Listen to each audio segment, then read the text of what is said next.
Welcome everyone. Thank you so much for joining us tonight. This is a little smaller, like a more private gathering, so that we can have a more private association with Chaitanya Charan. He will be speaking tonight about Gita, some wisdom, and he's going to steer your minds so that you can come with questions to him, and he will be very happy to answer them. So don't hesitate if some questions pop up. You can write them on your phone, and there will be a whole session to ask him afterwards. So, as all of you know, Chaitanya Charan is a very special speaker, very wise, and not only that, but also knows how to articulate this ancient, deep wisdom in a very practical, down-to-earth way, so that we can really understand it and apply it in our life. So the questions about your life, about different things, he will be very happy to answer, and he knows how to answer them really nice. There will be also some audience joining online, so they will also be asking questions on YouTube. So yeah, we have a small online group for people who are connected with us, so they stay in touch. So let's welcome Chaitanya Charan. We usually welcome people with Hari Bol. So let's do it together. Hari Bol.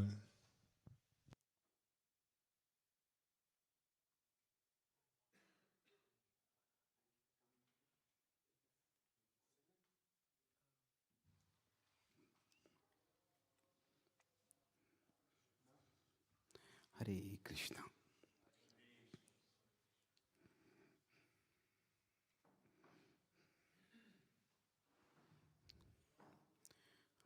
Om Namo Bhagavate Vasudevaya. Let's center ourselves by uttering the syllable Om 3 times. You can close your eyes and take 3 deep breaths, and then we'll utter Om together. Take 3 deep breaths. 1,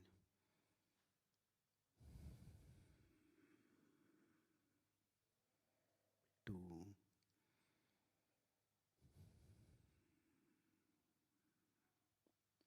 3.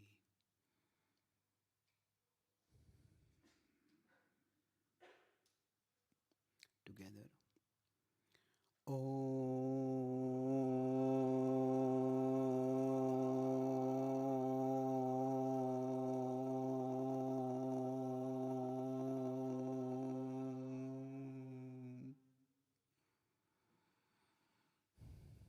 3 breaths once again. 3 deep breaths, and then 1 more Om. As you breathe in and breathe out, just notice, scan your body gently, and any place where you notice any tension, just squeeze and relax. Squeeze and release so that you can let go of the tension as you breathe in and breathe out. 1,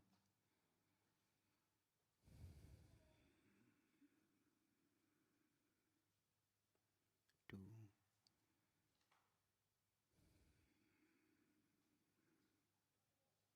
3.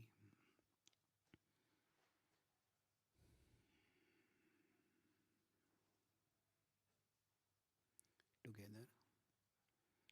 Om.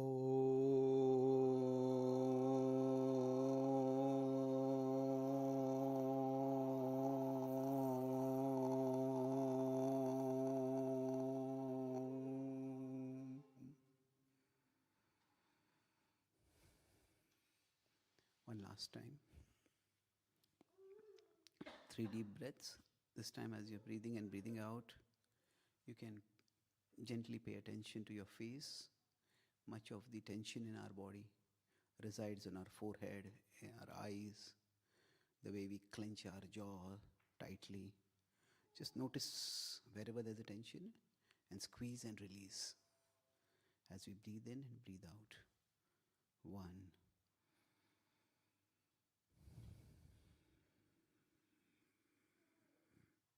2,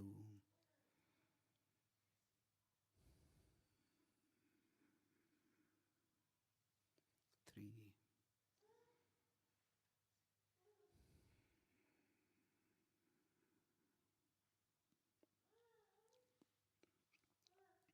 together.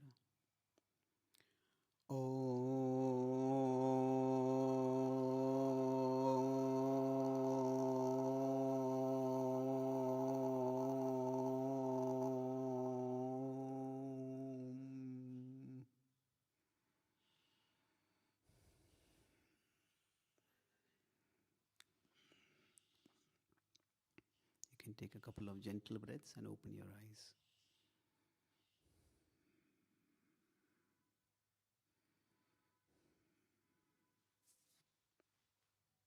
Thank you. So today, I will discuss, drawing from the Bhagavad Gita, one of its most striking insights. So, the insight of the Bhagavad Gita on the nature of pleasure. So this is the 18th chapter, 37th and 38th verses. So I'll just read the Sanskrit and then I'll explain what it means. Yattadagre vishamiva pariname amritopamam tatsukham satvikam proktam atmabuddhi prasadajam. Would anyone like to read this? The translation? Is it visible? Yes, please. That which in the beginning may be just like poison, but at the end is just like nectar, and which awakens one to self-realization, is said to be happiness in the mode of goodness. Yes. So these are two verses which will talk about the nature of happiness. So we have 1837 and then we have 38. So one aspect of this happiness, it says, is that it feels initially like poison. I'll use the word P for in short for that. But eventually, it'll turn out to be like nectar. So if we are here at one level, then initially you may see the poison, we say, should I go here or not? But if we can see beyond, that there is nectar, we'll discuss what this poison nectar means, then we'll be able to persevere. Then in the next verse, it talks about another kind of happiness. Let's look at what that is. Vishayendriya sanyogad yattadagre amritopamam pariname vishamiva tatsukham rajasam smritam. Who would like to read this? That happiness which is derived from contact of the senses with their objects and which appears like nectar at first but poison at the end is said to be the nature of passion. Yes. So this is the other kind of happiness. So if we are here, what happens is there is initially nectar, but eventually it turns to be like poison. So if we see this, we will want to keep going.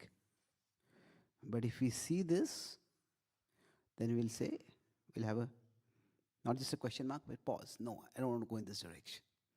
So essentially, what the verse is saying is that these two verses, what they are telling is that things are not only not the way they appear to be, but rather the substance is the opposite of appearance. So often there are sayings which tell us, don't just be caught by appearances. All that glitters is not gold. The grass is always greener on the other side. So that there is a mismatch, that the appearance might be great, the substance might not be so great. But here it's going further than that. So sometimes the substance might be just something which is 1% good, and the glamour around it might be 99% of it. So the substance is very small and the appearance is far greater. Now this itself is in some ways deceptive, because what we get is actually far later than what is far lesser than what is promised. But here what is being said is that the appearance is attractive, or if say, let's put it this way, this is the appearance which is attractive, but behind that is the much bigger substance, which is not at all attractive, which is harmful. So there is poison at the end.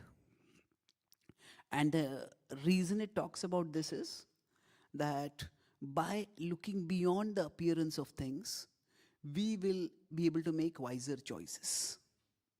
So, in many ways, one of the basic definitions of intelligence can have many different aspects to it. But one of the aspects of intelligence is that there is appearance and then there is substance behind it. So to see through the appearance to the substance. So a person may go to a doctor, and to an ordinary person's eye, that person may look quite healthy. But the doctor may notice some symptoms. The doctor may ask, let's do some tests. After doing those tests, he say, you got cancer. You have to get admitted immediately or to start treatment immediately. So what's happening over there? There's the appearance and there's the substance. So beyond the appearance is the substance, and one gets the education. A good medical eye means one sees beyond the appearance to the substance. Similarly, in every field, if somebody is playing a musical instrument, they might just feel, hey, this doesn't sound good. But somebody who is trained in music, who understands how musical instruments work, hey, okay, this string we need to fix. This is what we need to change over here. So to see beyond appearance to substance is one of the basic functions of intelligence. And it is this intelligence that not just about specific areas in life, such as music or medicine, but about life itself, that is provided by the Bhagavad Gita. So, with this in mind, let's look at these two. What does it mean that what is initially poison will eventually become like nectar? And what is initial nectar will eventually feel like poison? A few years ago, I was in Florida. A friend of mine has a farm there, and we were going for a walk through the farm, and there was nearby woods.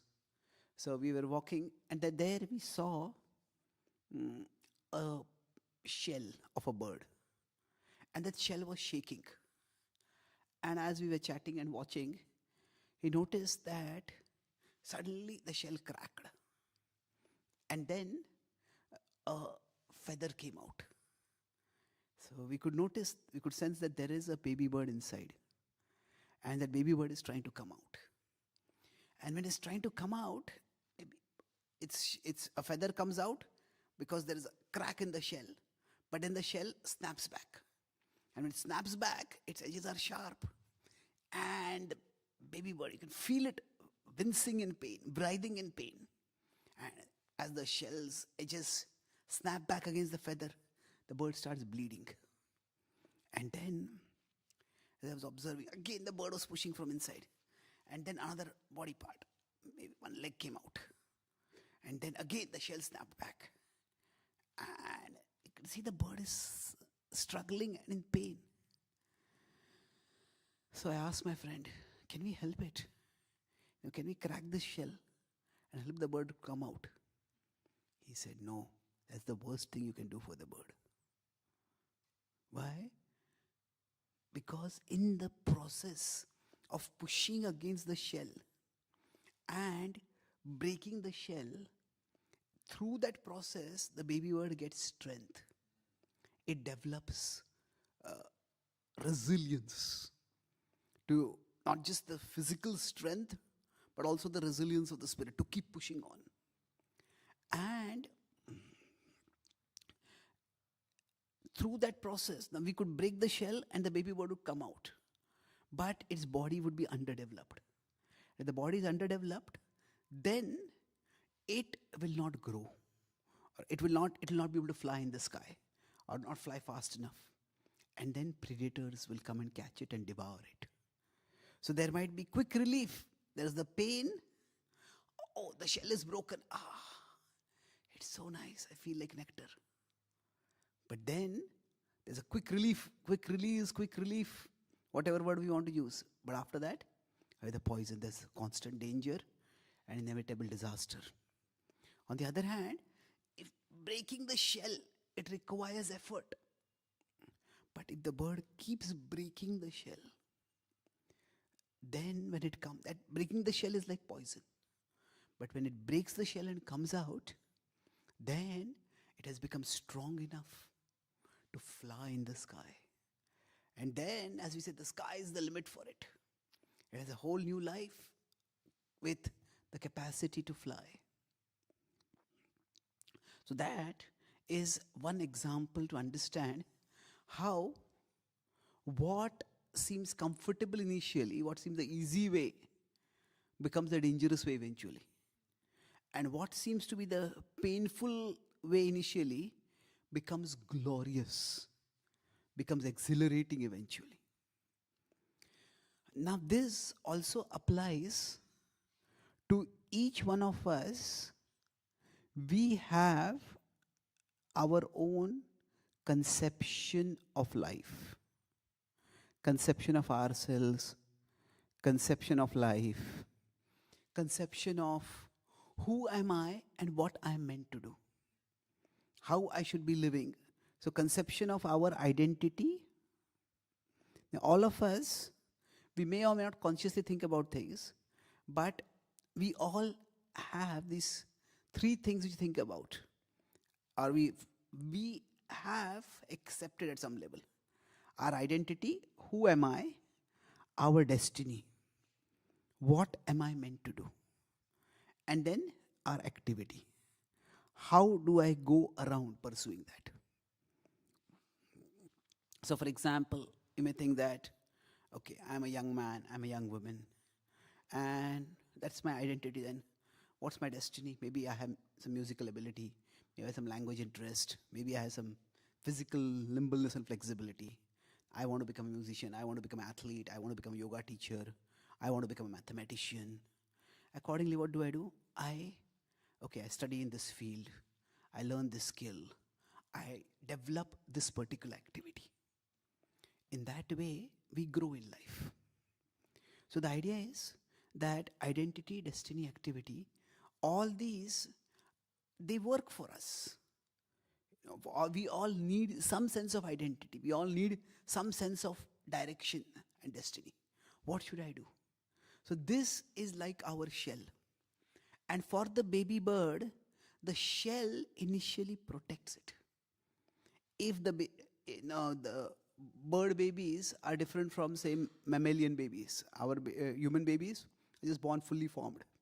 Bird babies, if they don't have the egg to protect them initially, they would not even be able to survive. So the eggshell acts as a protection initially. But the same thing, if you consider the shell, how it works is, first, it's a protection. Then it becomes a restriction. In the sense that as the bird starts becoming bigger and bigger, it feels, I can't fit in it.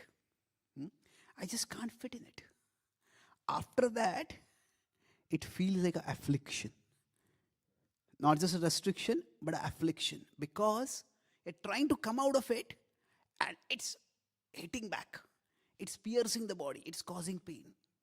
So the same thing that had sheltered us initially, it now starts causing pain. But after that stage, through that whole process of the same shell, it becomes a source eventually of liberation. It doesn't, the shell itself does not liberate, but through fighting the shell, what happens? The bird becomes liberated. So the same self-conception that we have, which shelters it at one particular time. So, for example, when a child is growing up, for the child to recognize, these are my parents, and I am their child. That is important. And that sense of identity gives this child a sense of protection. But then, as that child grows up, you cannot live always throughout your life as your parent's child. Each one of us has to develop our own identity. And children themselves, the small, say, boys, maybe when they are very small as infants, all babies like to be hugged and comforted and coddled.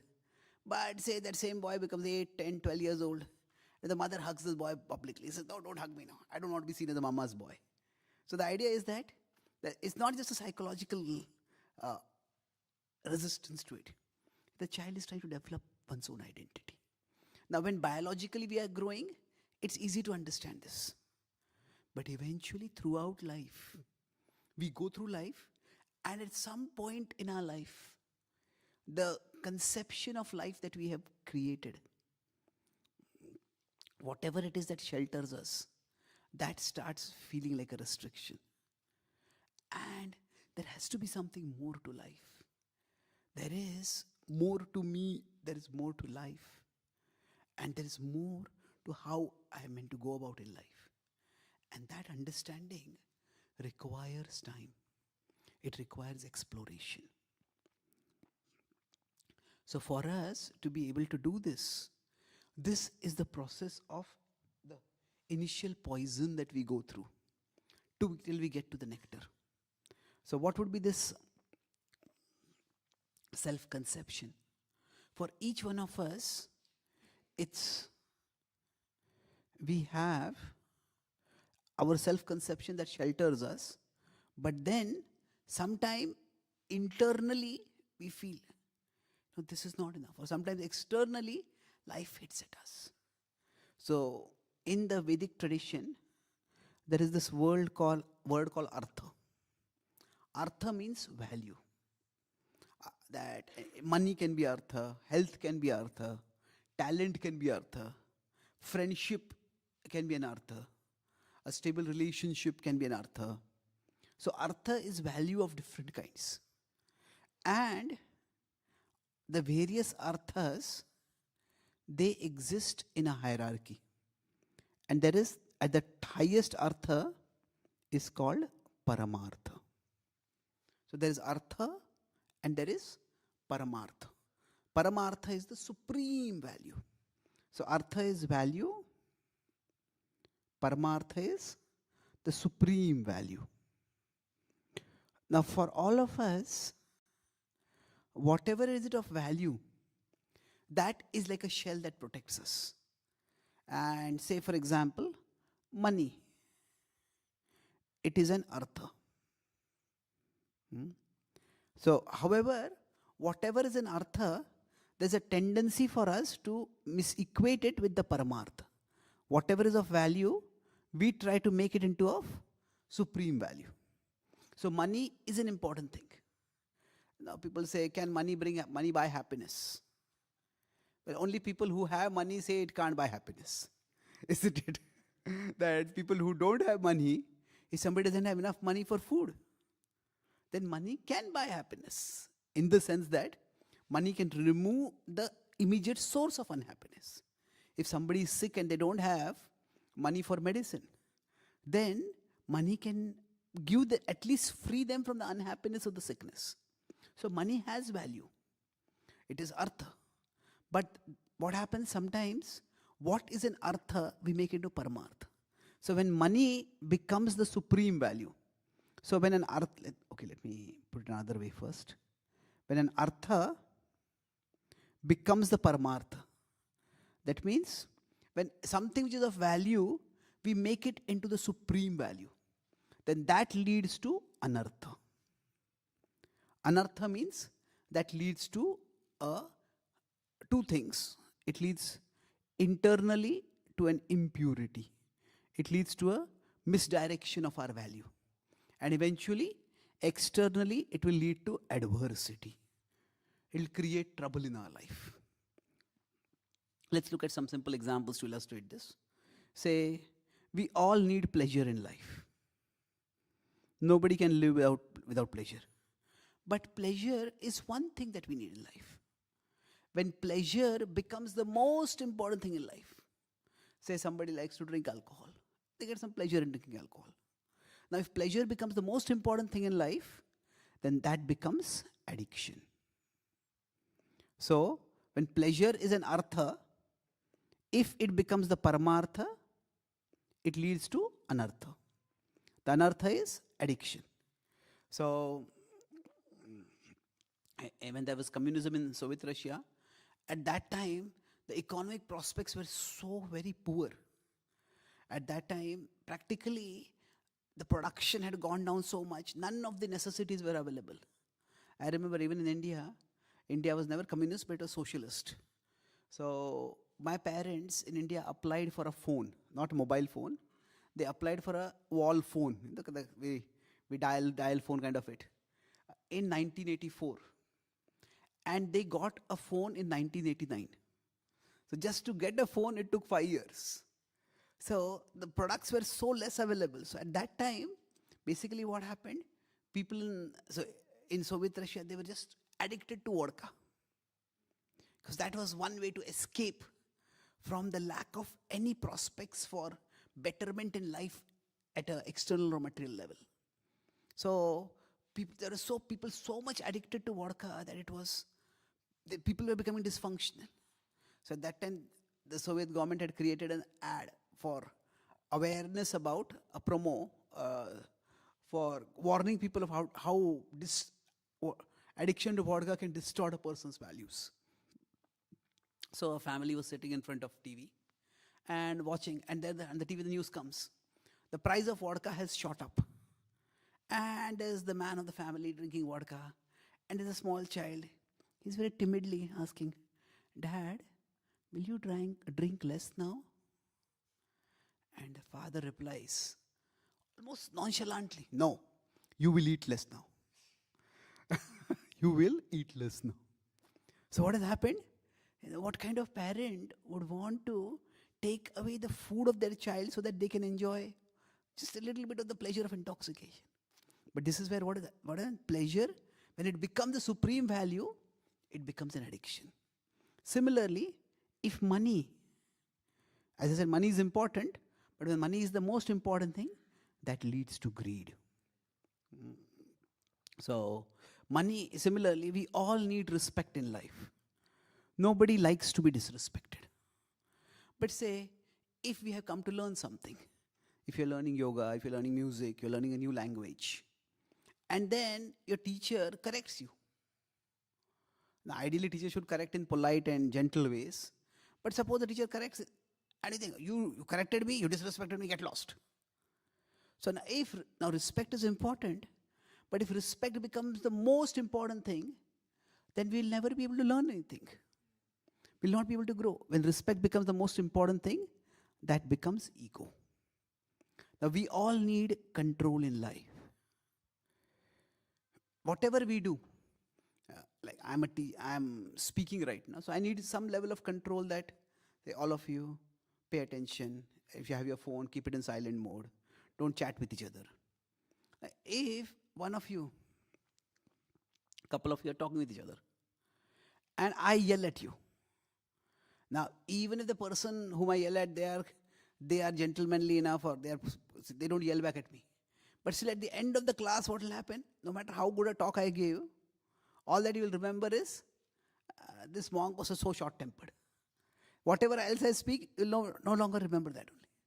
So the control is important, but when the control becomes the most important thing, that leads to anger. So in that sense, everything that gives us shelter, going back to the starting point of the shell. So control gives us a sense of, gives us an environment by which you can do something of value. Respect helps us to feel a social sense of belonging. Money gives us the facility to fulfill our needs.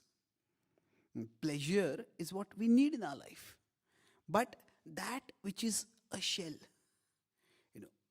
sometime or the other, we need to grow beyond it. I need this is important, this is artha, but there is a bigger artha. This is of value, but there is something more of a bigger value. So, as I said, somebody seeks pleasure, that's not a bad thing. Somebody seeks respect, that's not a bad thing. Definitely we need respect.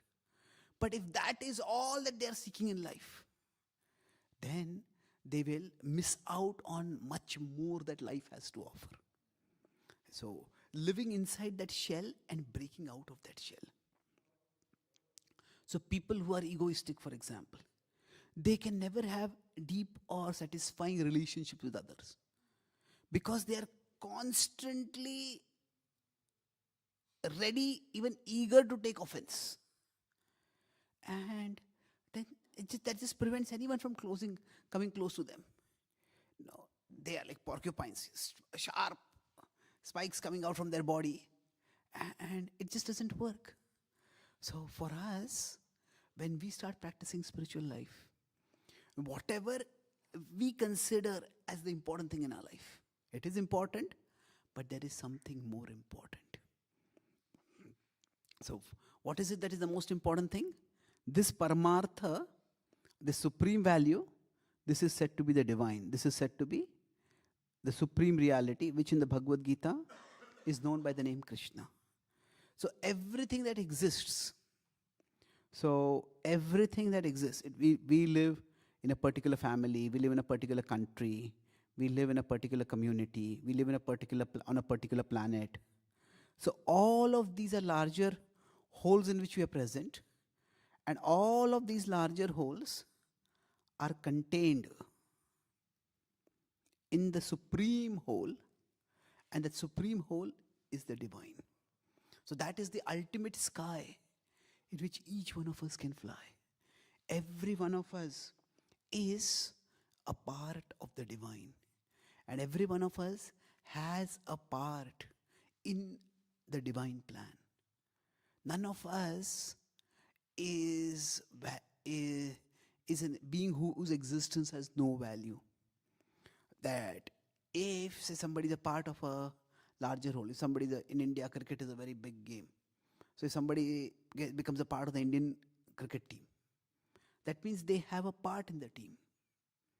They have some role to play. So for each one of us, we have been given some abilities, and those abilities can be used in a mood of service. So above us is the divine, above us is Krishna, and here we exist in the world around us. So when we exist in this world, we all have certain gifts. The gifts that are given to us, they are artha. So somebody may have musical ability, somebody has mathematical ability, somebody has linguistic ability. All these are artha. Now the gifts we have, what we have is a gift given to us. Now we can use these gifts to gain some further artha. If somebody has musical ability, they can produce some music, and they make some music and they get something in return. People praise them, people pay them, people make them popular. So they get those things. So this is the reciprocation with the gifts that we have, that we can get in the world. But beyond that, through this world, we can offer what we are doing in a mood of service. So what we have is a gift from God. And what we do with what we have can be our gift to God. So when we use it in this way, then whatever is it of value in our life, that can be used for the purpose of taking us closer to the divine, for enabling us to find higher happiness in the divine, for us to reach Paramartha. Paramartha is the highest happiness. So bhakti is about doing some activities that directly connect us with God, like we come and do kirtan. That's connecting us with the divine. But bhakti is also about using whatever gifts, interests, abilities, resources we have in a mood of service, in a what is called seva, in that mood of seva. And when we use them, yes, we need some return in the world. If we have some musical ability, some mathematical ability, some managerial ability, we have to use it in the mood of service. We have to use it to gain something in the world. But there's a bigger purpose. When we act in that way, then through that inner connection with the divine and through the outer contribution in the mood of the divine, that's when we break free from the shell that we are in at present. And we become free to fly in the sky of our ultimate destiny. So I'll summarize what I discussed today. I talked about 3 main points. our topic broadly was how bhakti helps us to fulfill our destiny. How bhakti helps us to find the highest happiness in life. So I talked about 3 points. First was about the pleasure. That pleasure has a certain deceptive nature. That what appears like poison in the beginning will be like nectar in the end, and we need to push through this. And what appears to be like nectar in the beginning will turn out to be poison in the end. So it has, the substance is often opposite to the appearance. And what are we referring to for this? I talk about the example of the bird in a shell. That each one of us, there's this bird inside the shell. Okay, I can't draw a bird, I'll just write bird. So there's a bird inside the shell and it needs to come out. So what is that shell? That is our conception of life. Our conception of what life is meant for. Our conception of artha, of what is of value. So I talked about this conception of artha is the second part. There's artha and they're in a hierarchy, and there is paramartha, the supreme value. So whatever is of value, so I talk about this shell. What happens? The shell initially offers protection and is essential. But that same shell, which first gives protection, will eventually start feeling like an affliction. Will start feeling like a restriction and affliction. So then it needs to be broken through. If that shell itself, baby bird stays inside the shell, it will never know freedom. It will never be able to grow. So artha is of value, but if we make the artha itself into paramartha, what is of value, we make it into supreme value, that will lead to anartha. Anartha means there will be internal impurity, internal misdirection of value. What is less important, we'll consider to be more important. And that will lead to external adversity. That it will lead to us becoming externally trapped. We will create trouble for ourselves. So I discussed various examples of how pleasure can lead to addiction. Pleasure being a value is good, but it can become addiction. Similar, respect can become ego, like that. So what is the solution for us? The solution for us is, ultimately we understand that each one of us has many things of value in our life, but then we belong to the ultimate whole. That is the divine, that is Krishna. So all the larger wholes that collective that we are part of, they can protect us, but we eventually need to grow beyond them. We need to fly beyond them. And how do we fly beyond them? That is, we understand that whatever I have, I value that as something given to me as artha. But when I act in the world in a mood of service, of seva, in the mood of the gift I have got, I use it and provide gifts to the world and offer gifts to the divine. And this is what will help us through artha to get to paramartha, to find the highest happiness in life. Thank you very much. Hare Krishna.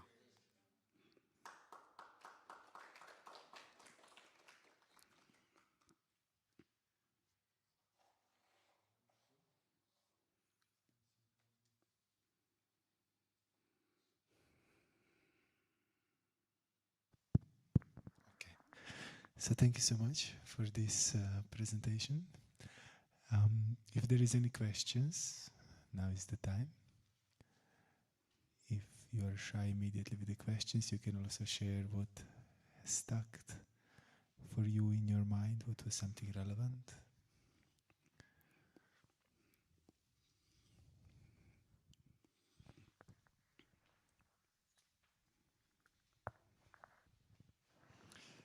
Thank you for sharing your knowledge with a lot of clarity. Do you have an example about point one, pleasure. You explained the example of bird, and I would like a human example. Yeah, so in general, so a child wants to play, and playing is fun. A child may say, I'm comfortable doing this. The parents say you have to study, you have to go to school. Now for the child to keep playing is like nectar in the beginning. But the child keeps playing, and the child will grow up, it doesn't have education, can't have a career. The whole rest of life will be like poison. But if the child goes to school, studies, studying is not pleasant. It can feel like poison. But the child studies. Once the child learns to study, gets a taste in studying, then a whole new life opens. Then there's nectar that comes. Spoken language is natural, written language is not. We have to exercise to learn written language. But through writing, we can communicate so much with each other. We can communicate so much more deeply with each other. So that once that a language is learned, then a whole universe opens for us. So that way, the self-conception, oh, I am a child and I am meant to play. I talk about my identity and my activity and destiny. Oh, you're not just a child who are meant to play, you're a student and you're meant to learn. So whatever self-conception we have, we outgrow that self-conception. So that way, when you go through the poison, we eventually come to the nectar. Does that answer your question? Thank you. Nice question.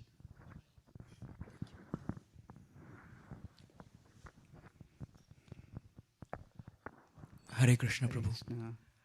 Can we also understand that Paramarth is somehow equivalent to Purusharth of the Vedas? Dharma, Artha, Kama, Moksha? Because, I mean, in my mind that was... That's a good question, yeah. So is Paramartha and Purushartha the same thing? Well, yes and no. In the sense, Purushartha is that all four, Dharma, Artha, Kama and Moksha, they are all considered Purusharthas. So the word Artha has multiple meanings. Let me first explain for others. There is a term called Purushartha. Purusha is human beings. Artha is purposes. So what are the purposes of life?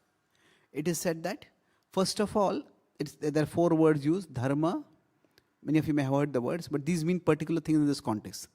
Dharma, Artha, Kama and Moksha. So the idea is that Dharma refers to some kind of discipline, dutifulness, training, by which when we develop some discipline, then we gain something of value. It is, for example, as students, we are disciplined and go to school. Then the artha that we get is, we learn some skills, we develop some abilities. We get something by which not only do we get something of value, but we become someone of value in the sense that we have some skills. And then from there, we get pleasure. Kama can refer to desire, but Kama also refers to the fulfillment of desire over here. Now, once we get pleasure, then Moksha refers to liberation. Now, liberation means that we outgrow that desire. We start feeling there has to be something more in my life. So we outgrow the desire. Outgrow the desire means that after going through a process of seeking and achieving things, people start thinking, is there something more to life? And then we start exploring that. So we transcend this whole process of desiring. So now all four are considered to be the purposes of life. This is Purusharthas. Now among these, Moksha would be the Paramartha. So all four are valuable goals in life, but Moksha is the ultimate goal. And in Moksha what happens? We link with the divine. Now there are different conceptions of liberation. In Bhakti, the understanding is we unite with the divine in a bond of love. Okay, thank you.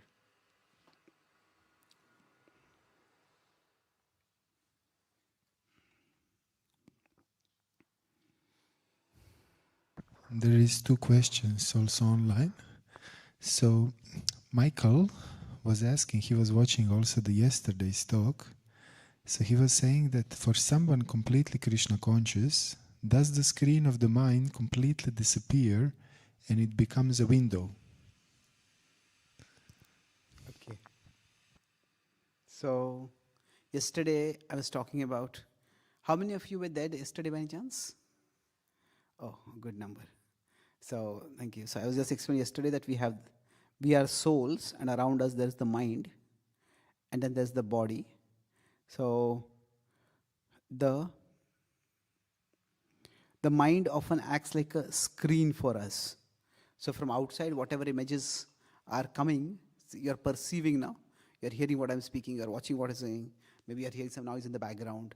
Maybe when you're sitting, you're feeling partly comfortable, partly not comfortable. So all those sensations are coming in through the body, through the senses, and they're coming on the screen of the mind. And on that screen, some sensations may get magnified. Some sensations may get minimized. So the mind acts like a screen. Now, if we become fully purified, if we become Krishna conscious, then what happens to these sensations in the mind? Or what happens to the mind basically? See, the mind is a functional unit and it has multiple functionalities. It's just like if somebody is, say, becomes very spiritually minded, somebody becomes very devotionally minded. Does their body itself change? No, the hands are still used for lifting things. The eyes are still used for seeing things. So the idea is that the body's functional dimension itself does not change. Similarly, the mind's functional dimension does not change. But what changes is when we become devotees, it is what purpose we use it for. So if one becomes more and more devoted, one becomes a deep Bhakti Yoga practitioner, then the power of speech, they will use it for a higher purpose. They'll use it for understanding the greatness of the divine, the sweetness of the divine. They connect with that and they share that with others. And in that way, they grow. So the idea is that these things, they just as the body, the purpose for which we use the body changes, similarly the purpose for which we use the mind changes. That means in the person who is fully Krishna conscious will still be in the world. Now in the world, they might be passing by, maybe there's a bar, alcoholic bar, and maybe there's a spiritual place, maybe a meditation center, a temple, and both of them come on the screen of their mind. Now, something which is not spiritually conducive, maybe the bar, it gets minimized automatically. And something which is a spiritually conducive place, that becomes maximized. So the mind itself, from a functional perspective, it still is performing the same functions. But now, the purpose for which we use the mind, that changes. So we use it for a purpose of service, for a purpose of increasing our own spiritual connection with Krishna and helping others increase their spiritual connection with Krishna. Okay, thank you.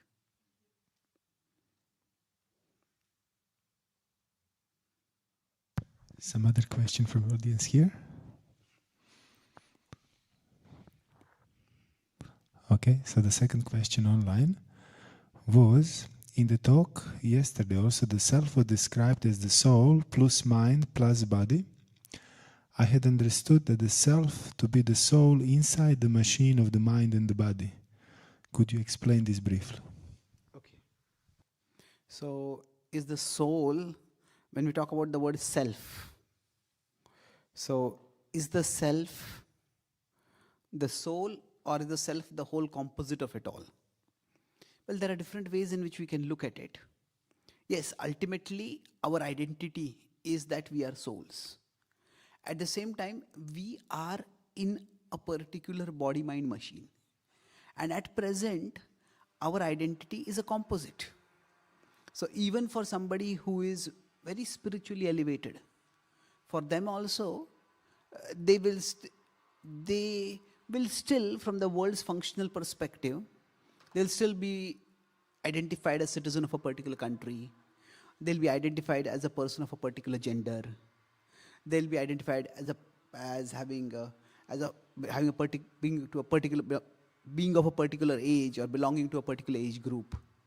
So when we talk about our sense of identity, when we use the word self, so Prabhupada, uses the word soul to refer to the Atma, and Prabhupada often uses the word the living entity to refer to the full composite. The living entity is the soul, mind, and body. So now, if we consider in the sacred texts, so now the character Arjuna, that is there in the Bhagavad Gita, to whom Bhagavad Gita is spoken. Is Arjuna referring to the body or the soul? Is Arjuna name of the body or the name of the soul? Now we can say actually is a spiritual being. Arjuna is a spiritual part of, eternally a devotee of Krishna. So that refers to the soul, but also refers to the body. He was born with that particular name. You can say yes, he has that name in the spiritual world also. But then Arjuna is referred to by so many names. What about then his name referred to by name? Bharata. He is born in the Bharata dynasty, for example. Now, is that the name of the body? Is that the name of the soul? Is it that the entire dynasty is there in the spiritual domain of reality? Everybody is present? No. So the idea is, it doesn't have to be like that. So at present, our identity is a combination of the three: soul, mind, and body.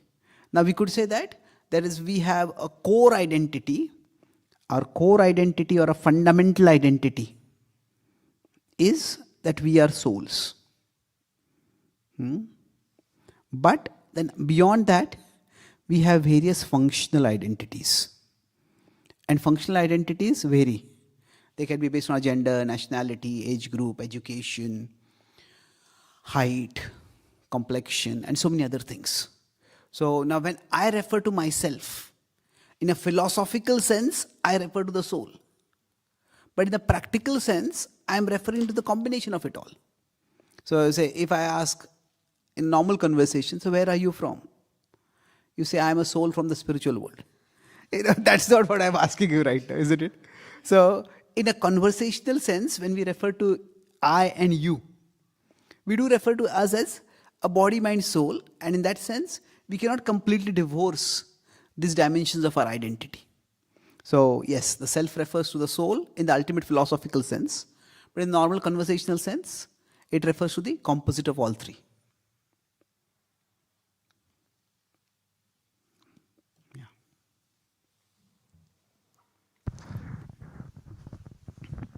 Any last questions? Yes, Angelica.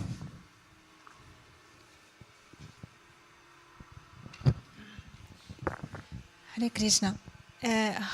What will it be like the simplest way to serve Krishna?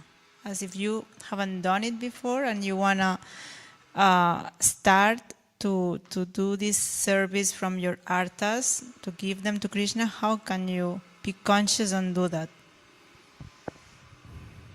What is the simplest way to serve Krishna?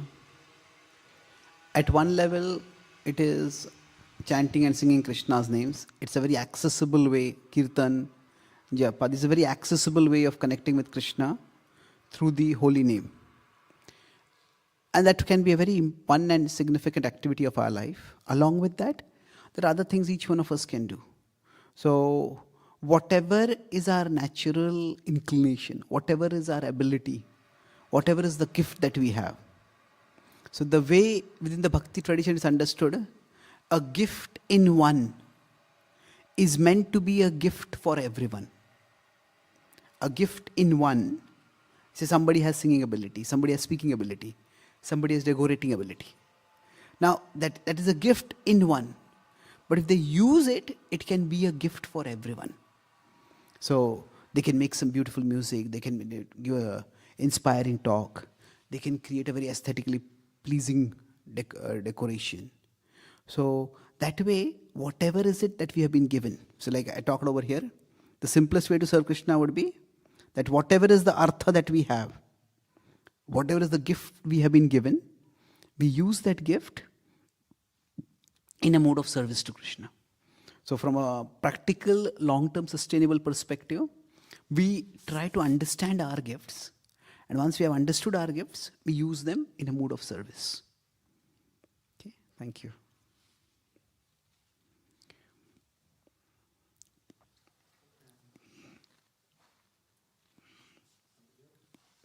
Somebody else? Okay, actually I had one question. that I was keeping for the end. You were speaking about how the bird goes from the shell and is struggling to go out, and you need to leave it to struggle in order to develop strength. So I'm just wondering, as a spiritual, how to say, teacher and assistant to others, you see that people are struggling and you want to help them, but you know that maybe they will take it in a wrong way. How to approach in that way as a spiritual guide or a teacher or an assistant, balancing that, that you see people are struggling with something and you want to help, but you also want them to go through that process alone. So. Oh, okay. Yeah. We want to help others, but then ultimately they also need to choose to grow. So how do we balance that? So that is, in one sense, if you consider parenting, in parenting there are two distinct stages. There is the love that guards, and there's the love that guides. What that means is that when the baby is small, at that time the parents have to take full responsibility. And the parents have to act as the protector of the baby. They have to guard from all possible dangers. However, they cannot continue that mode of love throughout the life. Otherwise the child will feel suffocated. Child will feel overwhelmed. So guarding means what? We keep the child in a protected environment where even the choices of the child are limited. You cannot go out of the house alone. If you want to play in the courtyard. Don't go on the road. So we guard. But eventually we cannot keep the child at home throughout the life. So we eventually start guiding.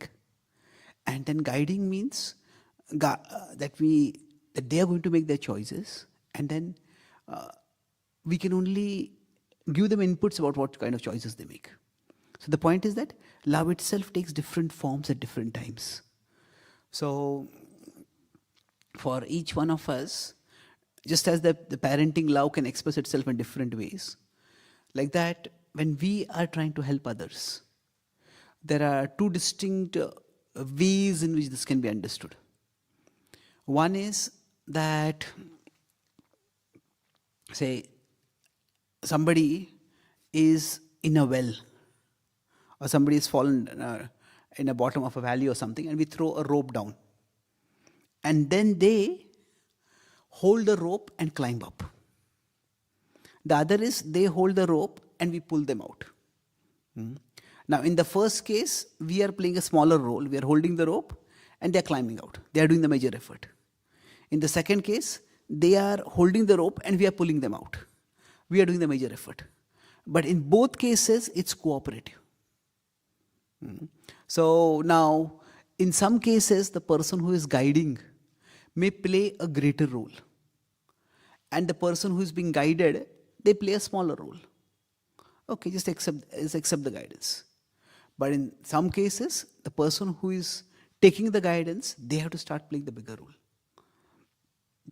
So in different stages of the spiritual life, the relationship between the teacher and the student, or the guru and the disciple, whatever words we use, it changes.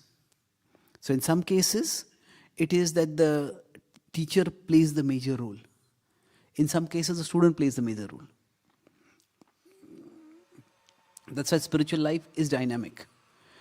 But still, ultimately, we can only help people who are unable. We can't help those who are unwilling.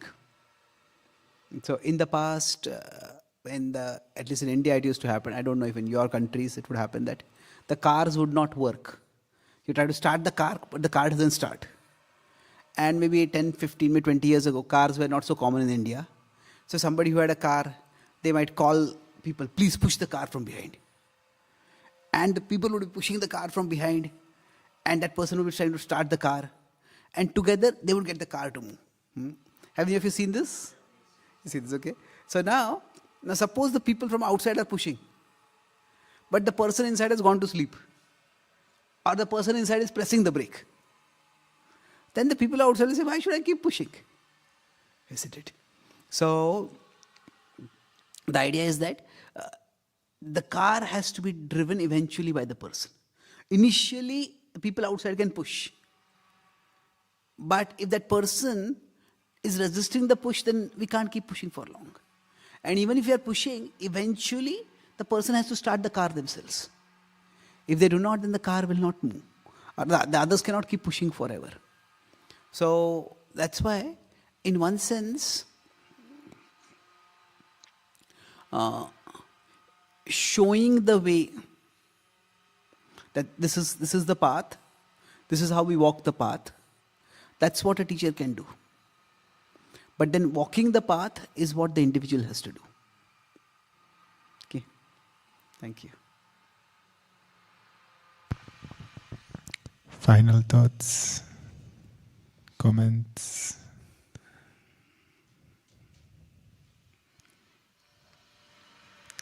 Okay, so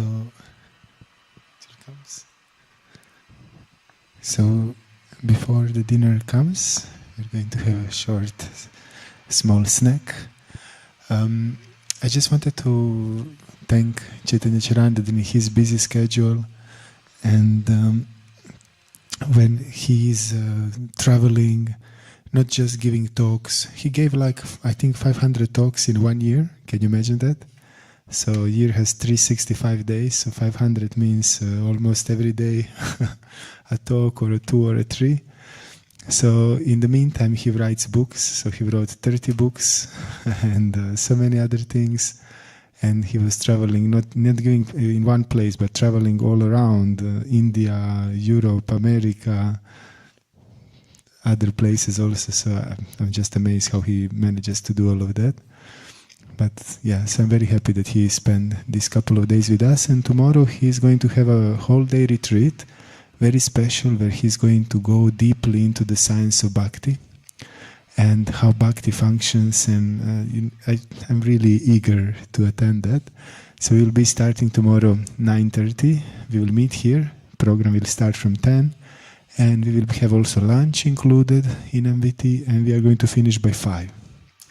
So if you want to come, we can help you to. We have a small registration so that we know how many people are coming.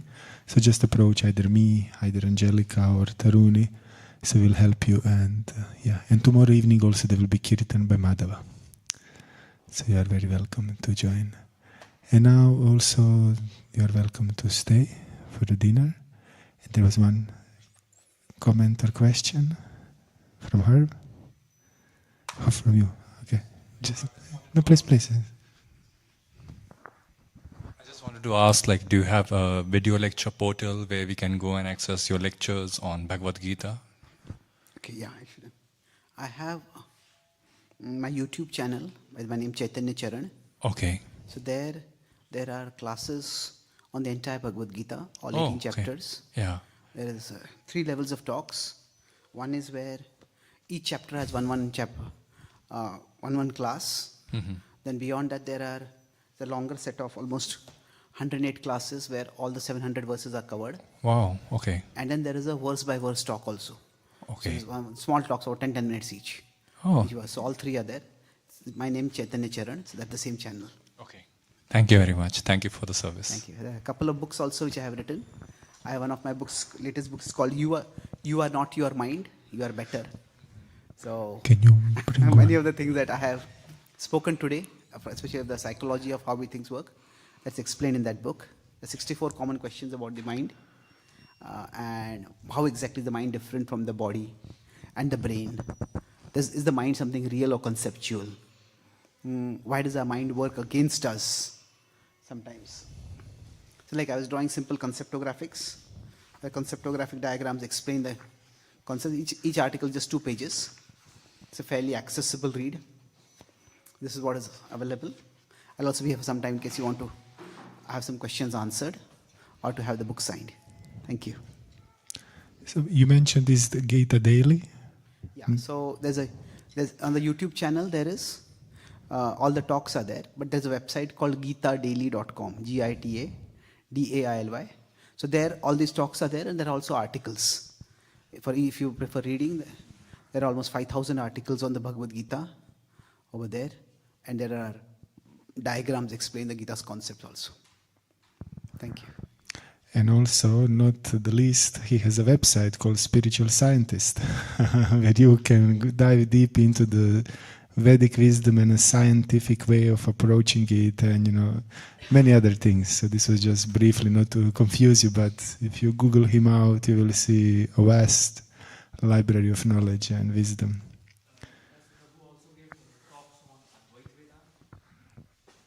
I focus on the Bhakti tradition.